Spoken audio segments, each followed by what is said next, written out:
السلام عليكم ورحمة الله وبركاته. ازيكم يا أصحابي؟ عاملين ايه؟ يا رب تكونوا بخير.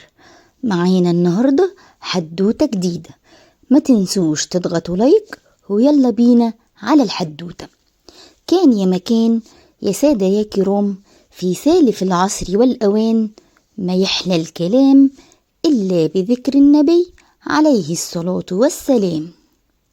في يوم من الأيام كان في ولد اسمه سليم بيحب يدندن طول الوقت، وهو ماشي يدندن، وهو بيرتب أوضته يدندن، حتى وهو بيذاكر يدندن. لكن المشكلة إن سليم كان كل ما يبدأ حاجة جديدة يسيبها بسرعة. يتعلم رسم يومين ويبطل، يلعب كورة أسبوع ويمل، يحفظ قرآن شوية وبعدها ينسى يكمل. وفي ليلة هادية كان سليم قاعد في أوضته زعلان لأنه حس إنه مش شاطر في أي حاجة.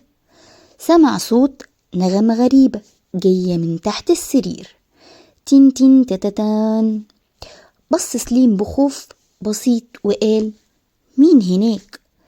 فجأة خرج صندوق موسيقى صغير لونه أزرق وبيلمع، بيلف لوحده ويطلع نفس النغمة الجميلة. وقال الصندوق بصوت لطيف: أنا نغمة النجاح.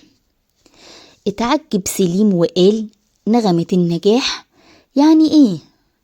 رد الصندوق: أي حد بيسمعني ويعرف سري يقدر ينجح في أي حاجة. نط سليم بحماس: قولي السر بسرعة. ضحك الصندوق وقال: السر مش كلمة، السر رحلة. وفجأة لمع الصندوق ولقى سليم نفسه في مكان غريب مليان سلالم طويلة جدا، وكل سلمة مكتوب عليها كلمة: محاولة، صبر، تكرار، تركيز. وفي آخر السلالم كان في باب ذهبي ضخم. قال سليم: أكيد الباب ده فيه النجاح. لكن أول ما طلع 5 درجات من السلم تعب، فقعد وقال: السلم طويل قوي، مستحيل أوصل. وفجأة اختفت النغمة الجميلة. سأل سليم بخضة: هي راحت فين؟ ظهر الصندوق وقال: نغمة النجاح بتختفي لما تستسلم بسرعة. وقف سليم مرة تانية وبدأ يطلع درجة درجة، كل ما يتعب يسمع جزء صغير من النغمة. فهم سليم إن النغمة بترجع كل ما يكمل، فضل يطلع ويقع ويقوم ويحاول من جديد. ولما وصل آخر درجة فتح الباب الذهبي، فملقاش كنز ولا ذهب، لكن شاف نسخة منه وهو كبير، شاطر وناجح وبيعمل حاجات كتير بحب وثقة. قال سليم بدهشة: ده أنا؟ ابتسمت النسخة الكبيرة وقالت: أيوة، بس أنا ما وصلتش هنا بسرعة، وصلت بالمحاولة كل يوم، حتى الأيام اللي كنت تعبان فيها. وفجأة فهم سليم السر الحقيقي: النجاح مش نغمة سحرية، النجاح هو إنك تكمل حتى لما الطريق يبقى طويل.